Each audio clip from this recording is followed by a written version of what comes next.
नमस्कार भाइयों, मैं परेश एक बार फिर से आप सभी का वेलकम करता हूं अपने YouTube channel Indian farming technology में।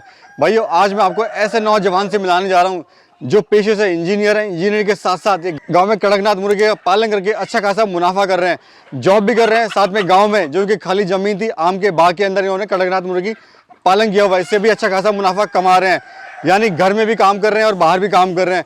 तो जानेंगे इनके इस कड़कनाथ मुर्गी पालन के बारे में, कैसे कर रहे हैं, कहाँ से स्टार्ट करा, अगर कोई भाई मुर्गी पालन करना चाहता है तो कैसे कर सकता है, कितने बर्ड से स्टार्ट करना चाहिए, कितना खर्चा आएगा, कहाँ मार्केटिंग करे, पूरी बात करेंगे भाइयों। तो वीडियो आज पूरी कंप्लीट आप देखिएगा। नमस्कार सर। नमस्कार जी। सर, सबसे पहले एक परिचय दें अपना। जी, मेरा नाम दीपक पवार, गांव सिंहखेड़ा, ये डाक खाना जानखेड़ा, जिला सहारनपुर में अपना गांव पड़ता है। जी दीपक जी, आप अपनी एजुकेशन के बारे में यार बताइए। जी, मैं बीटेक पास आउट हूँ कोर कॉलेज रुड़की से। जी जी। तो सर आपने फिलहाल मैं कार्यरत हूँ अभी एक आईटी कंपनी में। जी जी। कहाँ पे आप कार्यरत हैं? जी, मैं नोएडा में आप कर रहे हैं। तो सर, इंजीनियरिंग और ये मुर्गा पालन दोनों डिफरेंट कॉन्सेप्ट हैं, डिफरेंट सेगमेंट है। तो आपको ये विचार कैसा आया? जी, मेरे को विचार ऐसे आया क्योंकि मैं बाहर जाता था, बाहर घूमता था, मैंने देखा है कि हमारे यहाँ बहुत खुली जमीन है।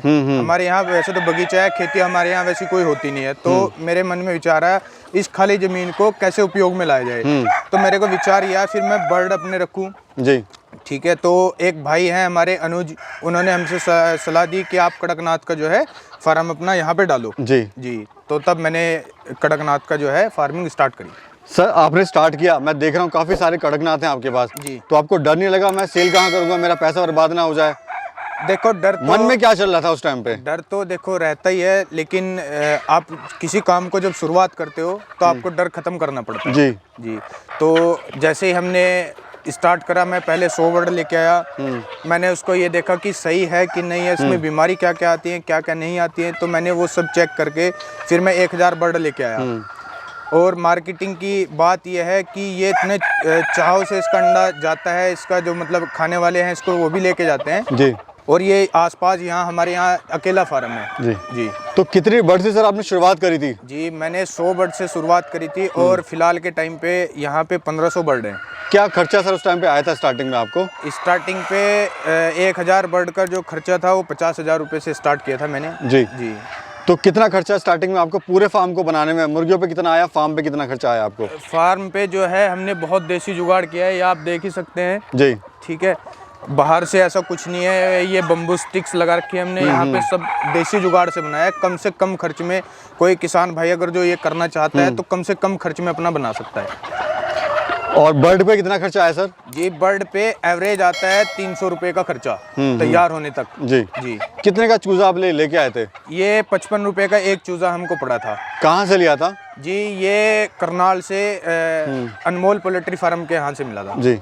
तो सर, मार्केटिंग आपने कैसे करी स्टार्टिंग में अपनी? मार्केटिंग आप देख सकते हैं कि छोटे छोटे बच्चे जो हमारे पास आए थे तब हमने पालने स्टार्ट करे। कुछ आदमी जिसको पता चला कि ये बर्ड बहुत यूनिक है, ठीक है, ये हर चीज़ में यूनिक है, इसकी क्वालिटी आप देखो, इसमें आप गुणकारी बहुत है, तो यहाँ से लोग इसको लेके जाने लगे। यानी फार्म से ही आपका सेलिंग होने लगा? जी, फार्म से सेलिंग होने लगा और जान पहचान इतनी है कि आराम से हमारा यहाँ पे खपत हो जाती है। मैं सर अगर बात करूँ एक अंडे की, जी, तो ये अंडा जो है कब देना स्टार्ट करता है, कब तक देता है? जी, ये 5 महीने के बाद ये मुर्गी जो है अंडा देना स्टार्ट कर देती है और ये लगातार 2.25 साल तक अंडा देती है। अच्छा, 2.25 साल तक ये अंडा देती है। क्या खर्चा एक मुर्गी पे आता है सर, फीड की अगर बात करें तो? फीड की पालन पोषण में अगर जो आप देखें, जब अंडा देना स्टार्ट करती है तो मुर्गी एवरेज आता है 1.5 पौने 2 रुपये पर डे का। जी। और हमारा एक अंडा जाता है यहीं से ही 15 रुपये का अंडा, फार्म से ही। जी। बहुत बढ़िया सर, बहुत बढ़िया। सर, लाइव मुर्गा भी आप सेल करते हैं क्या? जी। इसका जो प्राइस है एक कोक का, इसका जाता है 1200 रुपये। 1200 रुपये आपका जाता है। और इसका एवरेज वेट होता है 1 किलो 600 ग्राम से 1 किलो 800 ग्राम। जी। तो सर, सफ़र आपका कैसा रहा अभी तक का अगर बात करें? बड़ा ज़बरदस्त सफ़र रहा है अपना। जी, बहुत लगन से हम काम करते हैं यहाँ पे और हमने ओपन रेंज रखी है, इसमें वैसे भी कम खर्च आता है, आप ये देख ही सकते हैं। बिल्कुल, मैं देख रहा हूँ सर यहाँ पर। जी। आपने फ्री रेंज एक तरह से किया हुआ है, फीड और प्लस आपको इसको ये फ्री रेंज आप किया हुआ है। फ्री रेंज में एक तो इनका जो है ये बाहर जाते हैं, बाहर की हवा खाते हैं तो थोड़ा इधर उधर घूमते हैं, एवरेज अंडों का भी बढ़ता है। ठीक है। आप हमारे पास 1000 अगर जो बर्ड होती हैं तो 700 एवरेज आता है हमारे यहाँ, 700 अंडे रोज के हो जाते हैं। बिल्कुल जी। प्रॉफिट की बात करें तो प्रॉफिट आपको सर कितना हो जाता है इससे? प्रॉफिट 1000 बर्ड पे हमारा 4000 रुपये का रोज का प्रॉफिट है। 3,500-4,000 रुपये एवरेज ऑन एन एवरेज आपको आता है। बहुत बढ़िया भाई। यहाँ पर मैं एक बात कहना चाहूँगा, दीपक भाई ने काफ़ी छोटे स्केल से अपना फार्म स्टार्ट किया था, लगभग 100 बर्ड से, और आज इनके पास 1500 प्लस बर्ड हैं। तो अगर कोई भाई स्टार्ट करना चाहता है फार्म तो बहुत छोटे बर्ड से स्टार्ट कीजिए, बहुत छोटे यानी 100-200 बर्ड से स्टार्ट करें। उसके बाद जैसे जैसे उनको लगे वो अपना फार्म आगे बढ़ा सकते हैं, इससे उनका रिस्क जो है बहुत कम हो जाएगा। तो सर अगर बीमारियों की बात करें तो इनमें बीमारियाँ क्या क्या आती हैं? इनमें बीमारी तो सबसे पहले तो इनकी आप साफ सफाई रखें, ठीक है, आप इनके खाने पे ध्यान रखें, आप इनको टाइम पे वैक्सीनेशन दें, तो आपको ये मान के चलो कि 0% आपकी बीमारी इसमें आने के चांस रहते हैं। ओके जी। दूसरा सर कड़कनाथ की पहचान क्या है? लोग कहते हैं इसे मिक्स ब्रीड है, कड़कनाथ होता क्या है वो थोड़ा एक बार डिटेल में बताएं सर। जी, कड़कनाथ जो है ओरिजिनलिटी इसकी झाबुआ से एमपी से चली है, ठीक है, वहाँ से बर्ड सप्लाई होने चले हैं। लेकिन इसकी खासियत ये होती है कि ये प्योर ब्लैक होता है, ठीक है। इसमें 3 वैरायटी आती है, एक तो प्योर ब्लैक हो गया आपका, एक सिल्वर कड़कनाथ हो गया, एक गोल्डन हो गया। आप प्योर ब्लैक को लो, इसके ऊपर से नीचे तक ये बिल्कुल ब्लैक होता है, इसका मीट अंदर से ब्लैक निकलता है, और हीमोग्लोबिन ज़्यादा होने की वजह से इसका जो ब्लड होता है वो भी ब्लैक ही दिखता है हमें। जी जी। फार्म की क्या कॉस्ट सर आपको आई है? अगर पूरे जैसे मैं देख रहा हूँ फ्री रेंज है आम के बाग में आपने जी इसको डेवलप किया हुआ है, जी, तो क्या कॉस्ट है सर फार्म की अगर बात करें तो? फार्म की कॉस्ट जो है हमारे इसमें एवरेज आई है 1 लाख से 1,10,000 में। इसमें आप 2500 बर्ड रख सकते हैं।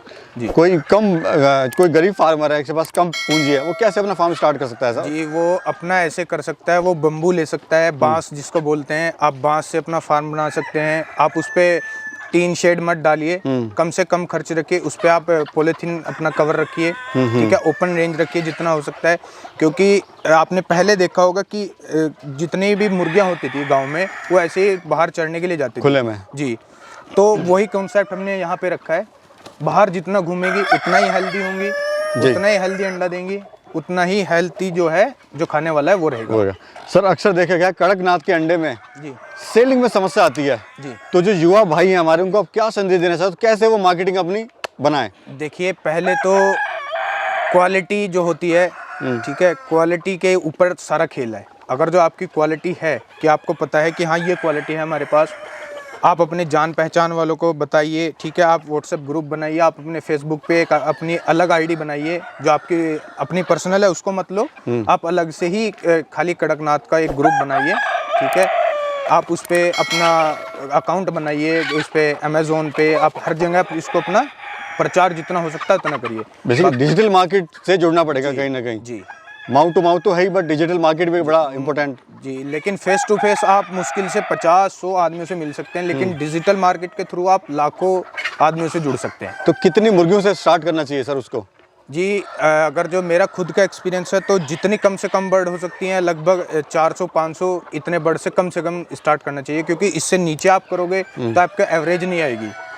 जी जी। तो दीपक जी जैसे आप कर रहे हो तो उसमें ट्रेनिंग की कोई आवश्यकता होती है, कहीं सीखा जा सकता है या बिना सीखे ही इसको स्टार्ट कर सकते हैं? देखिए, अगर जो आप सीखे हैं तो ज़्यादा बेहतर है, अगर जो आप नहीं सीखे हैं तो आप धीरे धीरे आप जितने कम बर्ड होंगे आप जल्दी से जल्दी सीख पाएंगे।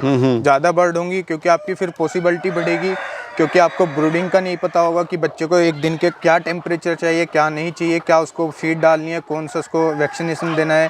तो ये सब चीज़ें अगर जो आप किसी की गाइडेंस में करो तो ज़्यादा बेहतर है, जिसको इस बारे में पता हो।